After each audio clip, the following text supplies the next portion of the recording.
Tonight on the show, we talk about Auburn's big win over South Carolina. We break down 3 of the Tigers' 6 touchdowns from Saturday night, and we look ahead to a top 5 matchup in Oxford as Auburn heads to Ole Miss. And we look at the college football playoff rankings and dissect where Auburn landed in the initial rankings. All of that tonight on Auburn Intel.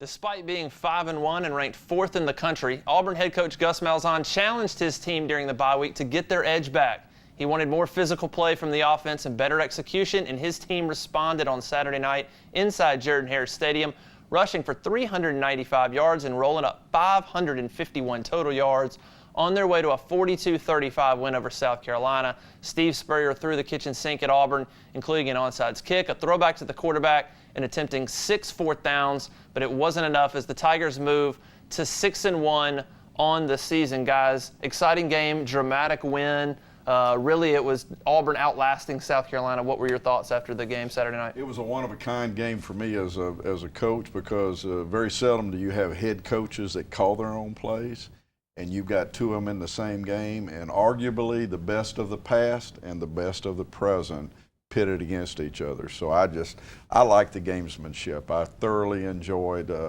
quickly Gus taking the upper hand and Spurrier going to actually playing the whole thing like a consummate underdog from about 5 minutes into the game, I thought. Yeah, spoken like a former offensive coordinator. Right. If you're a former defensive guy, then you watched that game and you had some pause. I mean, you looked at it and you saw not a lot of good defense being played, but, you know, to Coach Crow's point, 2 masterminds, 2 guys that called brilliant offensive games, 2 offenses that were just performing at peak capacity. It was a fun game to watch, but if you're an Auburn fan, you walk away from it, you know, happy with the victory, but with a lot of questions remaining what we're going to do defensively. I thought it looked the most like a last year game for Auburn. It looked like last year's team. They're running the football at will. Unbelievable push on the offensive line. On the bad side, the defense kind of looked like last year a little bit too. In the red zone. I mean, that's where we turned them back in the red zone, and that was the difference in the game. No, exactly. Yeah. It was timely defensive plays like it was last year.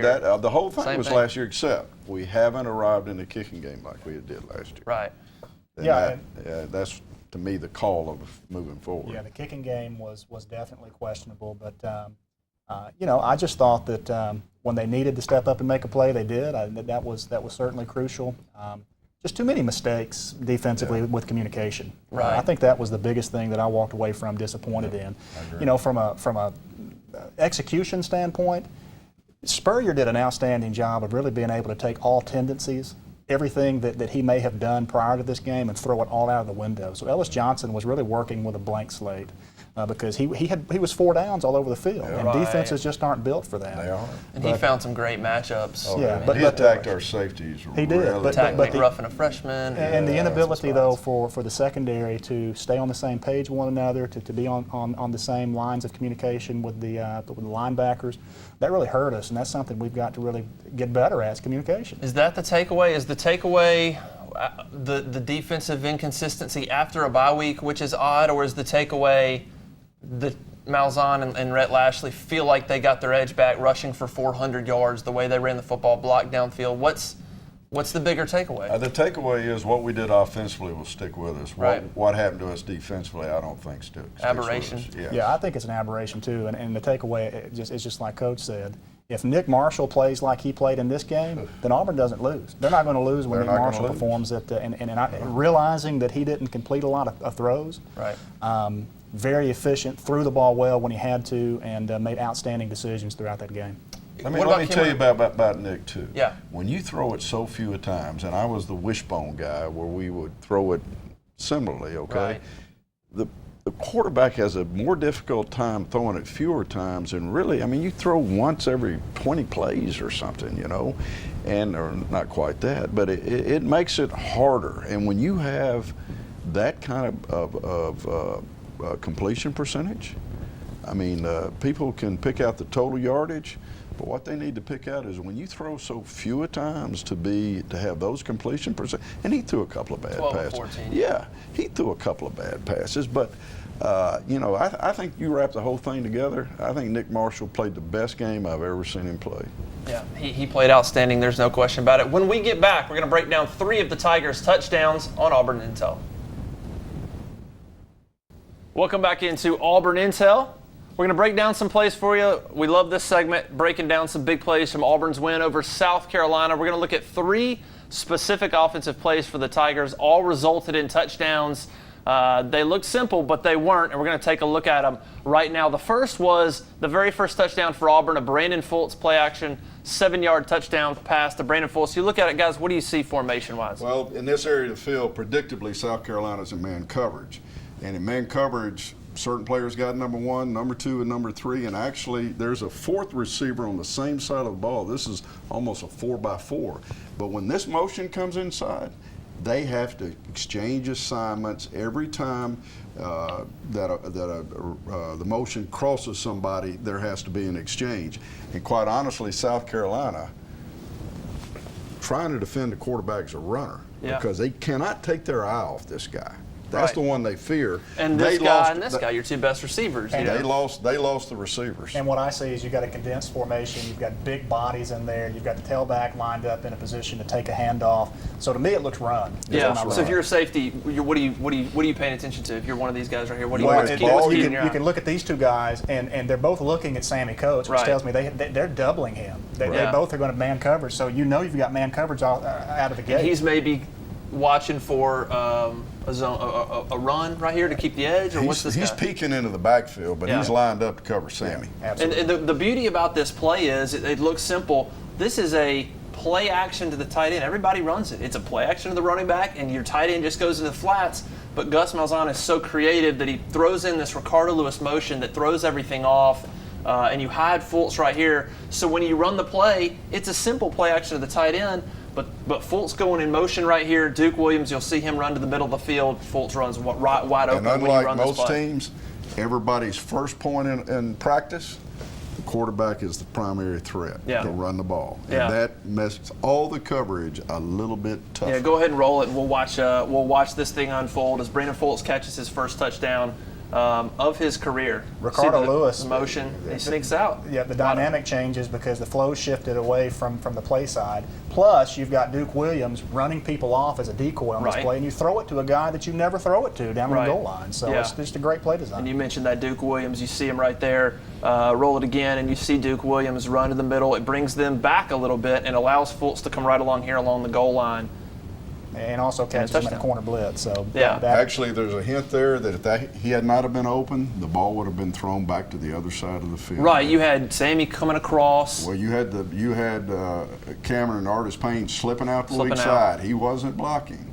And you had Ricardo Lewis already over there. So what you had, which is so deceptive about Nick, is there's 2 things always going on. Yeah. And if Fultz hadn't have been open, that would have been thrown to the other side of the field, and by the way, he was wide open. Yeah, that play to me signifies what Gus Malzahn's all about. It's a simple play, but all these other things in it confuses you, and that's why defense is so tough. Defense has to learn to ignore that and say and just worry about your keys. But it's hard. It's hard to do. Yeah. More things going on than the eye can keep up with. Absolutely. Second play we'll look at is the Nick Marshall touchdown run, 37-yard touchdown run. Beautiful keeper on the zone read. What are you looking at? This is the second quarter, 37-yard line. You have Corey Grant right here to Nick Marshall's right. You have Rock Thomas right here. What do you see? A kind of an interesting look if you're the defense. 2 running backs is a little bit not the regular thing for Auburn. 2-back set. Right. Yeah. So that might have been your first key. Wait a minute, two running backs, and with Corey being right there, normally Corey Grant would come in motion. What are you looking at? Well, I mean, just knowing Auburn's personnel, if I'm a defensive back, I'm thinking this is a running play just based off of who's in. I mean, they've got guys in that are blockers. That's their role as wideouts, and then you've got 2 backs in this set. So I'm thinking it's run. Yeah. What do you see, Coach? And I tell you, they're playing zone. The safety is trying to be outside the number 2 receiver down here at the bottom. He's trying to be the person that also defends the edge besides his pass coverage. And he's going to get caught in between here, and he's going to be out of position, I can tell you, because you cannot defend the quarterback and defend the vertical of the number 2 receiver, and that's what's going to happen. And what the key, and one of the keys to me is you see they have a guy here and here that are looking inside, and they're watching for whether it's the running back or Nick. They're going to try to keep this thing in between.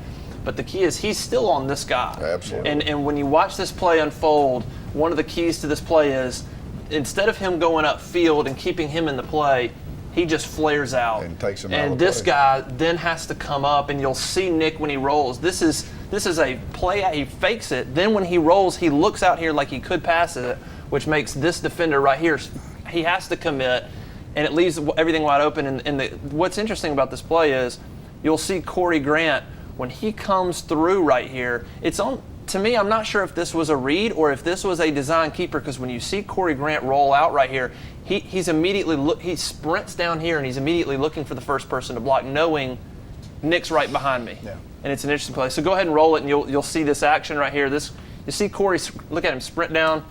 Yeah, I mean, And he's looking for somebody to block. he's got nobody to block. Right. I remember calling this with Coach Crow and wondering where South Carolina's defense went. I mean, there's nobody there. Look, there's nobody even in the Nobody screen. there, right? You know, And- when you're but- playing with a guy like that, a quarterback, you're playing with 12 against 11. Great move Yeah, right there. Good cutback. And this is when you say, hey, that's the best athlete on the football field right there. Maybe Yeah, the roll it best again. athlete in the country. And so you'll see this defender, the flare out. He has to go commit out there and just open, and it's just a lane. Yeah, and Opens it was wide up. always going to be an option to Quan Bray there because he tries to maintain that relationship with Nick Marshall. And when you see that again, he waits for Nick to get to him to get into that pitch position, and that's just an outstanding And job. you said maybe, there's no doubt, he would have thrown the ball out in the flat if the safety had released from the coverage on the quarterback. He would have thrown the ball outside, Yeah. and he would have scored. Let's take a quick look at the third play.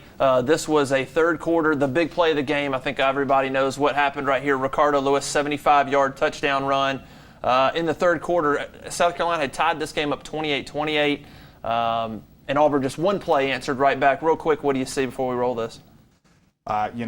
It could be anything. Really, 8 men really around the line of scrimmage when you look at South Carolina, 4 linemen. This guy's creeping up. Yeah, I mean, and that's the thing. When you see this, it's always three receivers. Sometimes you've got 2 backs, a tight end.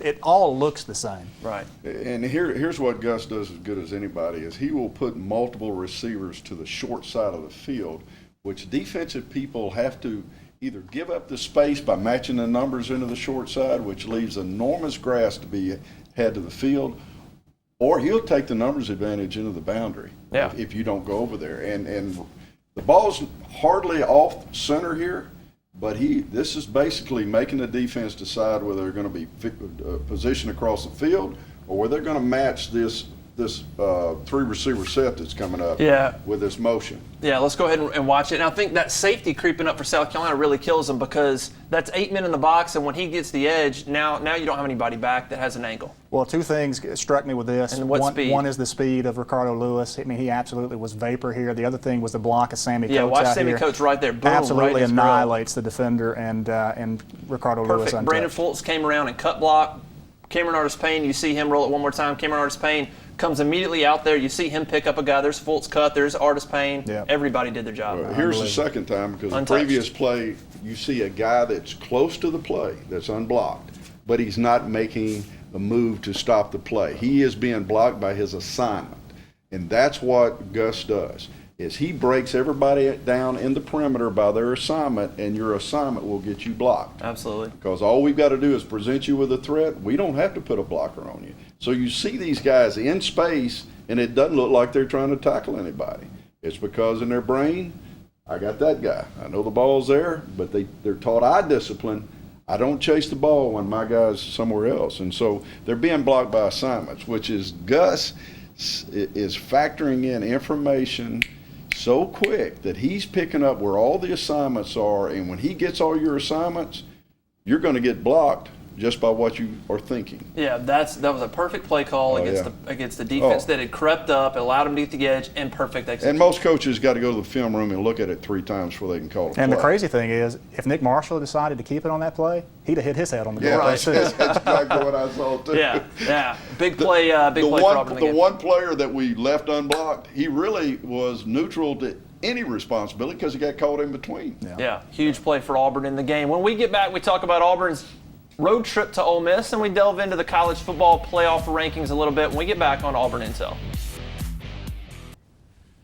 Welcome back into Auburn Intel. Auburn heads to Ole Miss as the nation's number 3 ranked team in the college football playoff rankings.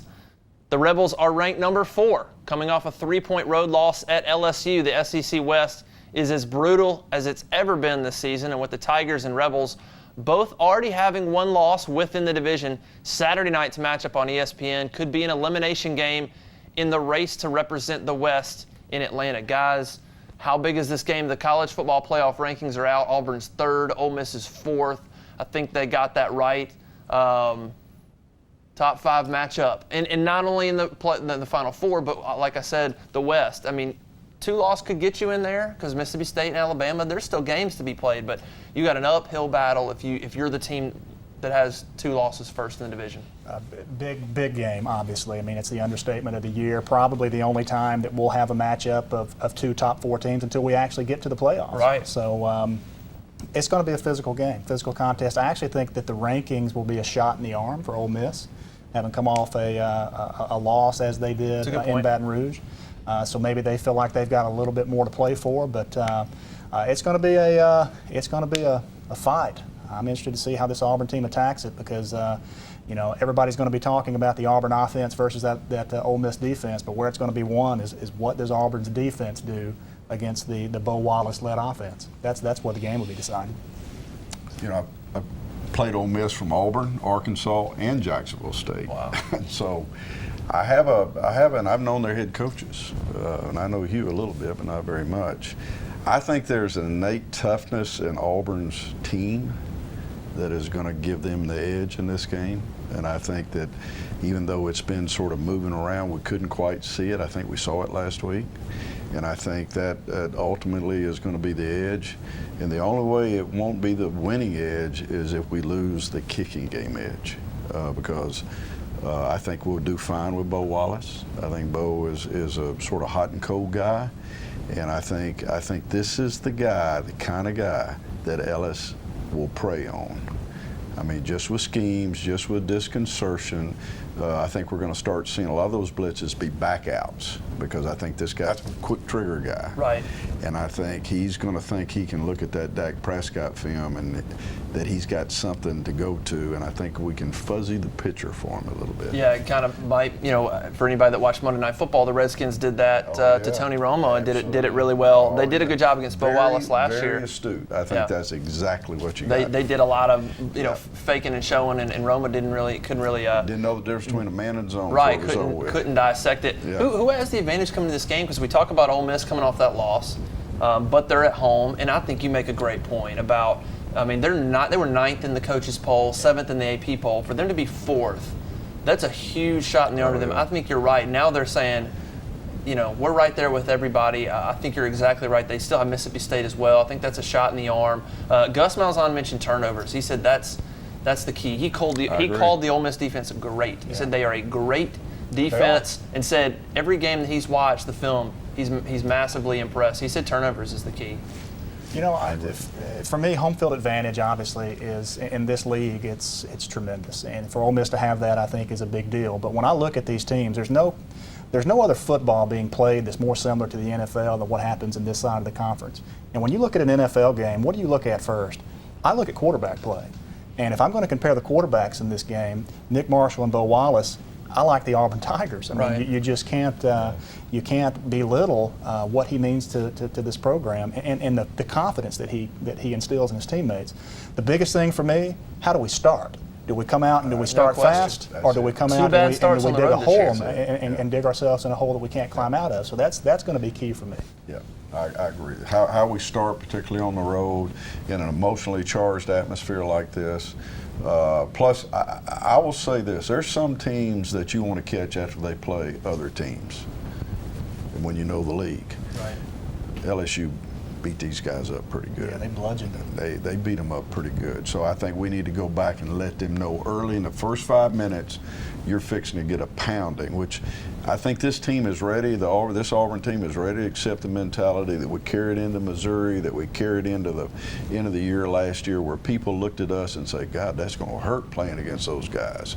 And I think we're beginning to send the message, you bring it and we're going to beat up on you. Now, when you're already sore and tired and you didn't practice all week, just bring it. But we had the opportunity to set a tone in this South Carolina game and didn't do it. We let an offense come out and build confidence. We let a quarterback get off to a career night. Right, right. Is there anybody that's more streaky than Bo Wallace? If you go into this football game and you let him do the same thing, well, you're just opening yourself up for a world of hurt. And the thing that worries me a little bit is for people, if you think back to last year's Auburn Ole Miss game, Auburn played really well and was up early in that game. They looked great. I think they were up 21-9 or 23-9 or something like that. But if you go back and watch last year's game, Bo Wallace started slinging it around in the second half and scored a couple of touchdowns and made that game a 30-22 game. And really, Auburn should have won by 2 scores.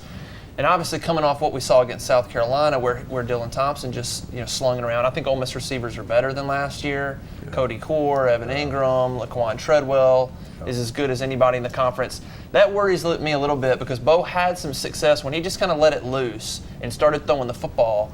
They moved the ball, and he hit some big plays on Auburn last year. And I wonder if they go back and look at that and come out and do that, or if they say we're at home, they run the football, and they kind of do their thing. Or do they go back last year and say, let's start from the get-go, let's throw. Let's do what South Carolina didn't throw. That worries me a little bit. Well, every defense has a weakness, even the defenses that are played out to perfection. Yeah. And if you give a quarterback the time to sit back there and find the areas to manipulate it, he'll find them. If we can't get pressure, which I think is key, is getting into his head. Tough. If we can't get pressure, then we've got to create some confusion on the back end with our linebackers and our back guys. And we played South Carolina. There was confusion, and it was us. Yeah. Because we were just getting lined up when a ball was snapped. We've got to shift that disconcerting element of the game over to Bo Wallace. Yeah, Auburn's got to get to Bo Wallace. That's going to be big. When we get back, closing time on Auburn Intel. Welcome back into closing time on Auburn Intel. Auburn's opponents to this point have 29 combined wins. That's the second most wins by any opponent of any team ranked in the top 10. The Tigers' remaining schedule is the toughest in the nation, with road games at Ole Miss, at Georgia, and at Alabama, plus a home game against capable Texas A&M, who, by the way, will have a bye week, and a game against Louisiana Monroe to prepare for Auburn. With the release of the college football playoff rankings this week, it's now the only poll that matters. Finally, we can ignore the AP and coaches polls, writers polls, and the computer simulations. I've seen Auburn ranked anywhere from 3rd to 10th among various polls after the weekend's actions, but there's good news. None of it matters. Not even Auburn's current position in the playoff ranking matters. Why? Because Auburn's remaining schedule gives the Tigers every opportunity imaginable to be ranked first at the end of the season and enter the playoff as the number 1 seed. With the schedule ahead, Auburn could even lose another game while winning the rest and still make an extremely strong case for being a playoff contender. The bottom line is this: don't worry about rankings in October, and certainly not with Auburn's remaining schedule. The opportunity is there for Gus Malzahn's team. Now they just have to take advantage. I'm both happy and saddened for Auburn senior safety Jermaine Whitehead. I'm glad to see Jermaine back on the field this past week with his team, but I'm disappointed by his lack of leadership earlier this season, in which selfishness got the better of him. I've been a Jermaine Whitehead fan since the day he stepped foot on campus. I've met him off the field and have thought highly of the way he has carried himself during his Auburn career. He's an intelligent, grizzly veteran that has an unheralded member of this Auburn defense. He let his team down when he allowed self-regard to cloud his vision and act in a way that demeaned his coach, his team, and himself. As a player, I totally understand how a young man can reach that juncture. When you're as battle-hardened and experienced as Jermaine, yet you're surrounded by those that are not, you're coached the same way as the young ones, you're asked to run through that brick wall for the umpteenth time, you become wearisome, especially having endured multiple coaches in your tenure. In your fourth year, enduring a tough-nosed coaching, particularly when you've been a significant contributor immediately upon your arrival, the coaching can sometimes become nagging and annoyance, something you grow weary from. I've been there and understand the mindset. I also understand the concepts of respect for authority, loyalty, leadership, each trumping selfishness every time. I'm grateful that his actions were not so egregious to warrant Jermaine's career ending as a spectator, and hope to see him work his way back to contributing to this team. I hope he learns from his selfishness and can climb out of this valley. I like the young man and I wish him well, and for some reason, I feel Jermaine will play an important role in this Auburn team's success when it matters most. I have seen the polls as you have, and let me tell you, it's time to forget the polls, go win the game. The way we get where we want to be is have the winning edge every week. Rhett Lashley, the offensive coordinator at Auburn, said last week that the offense got their edge back, and they did. And they did it by being physical, by having unselfishness, and by getting every play out of every player. But the winning edge is different every week. You know, and what the defense has got to do is they've got to find their edge. What the kicking game has got to do is they got to find their edge. Probably the toughest of those two challenges is to find the winning edge in the kicking game, because you've got 6 very distributed units that are a combination of guys that come out of every other coaching unit, and yet they've got to come together and find an edge out of one commitment, and that commitment is playing for the Auburn Tigers, because that is the most unselfish. This reason we all call them special teams is because it takes special people to come up with that commitment where you really not even, unless you got the ball in your hand or you're kicking, you're hardly ever acknowledged for what you do. So it's time for us to find, in my opinion, what will be the winning edge to put us in the playoffs that we're all seeking to go to, and let's find the edge in the kicking game. It's a great point. Get their edge back just in time. If we're to believe Gus Malzahn, then they get their edge back as they head to Ole Miss. It's perfect timing. Yeah, they're going to need it. It's going to be physical. They better strap it up, prepare well. I wonder what the price of a ticket is in Oxford. It's going to go up probably after being ranked 4th.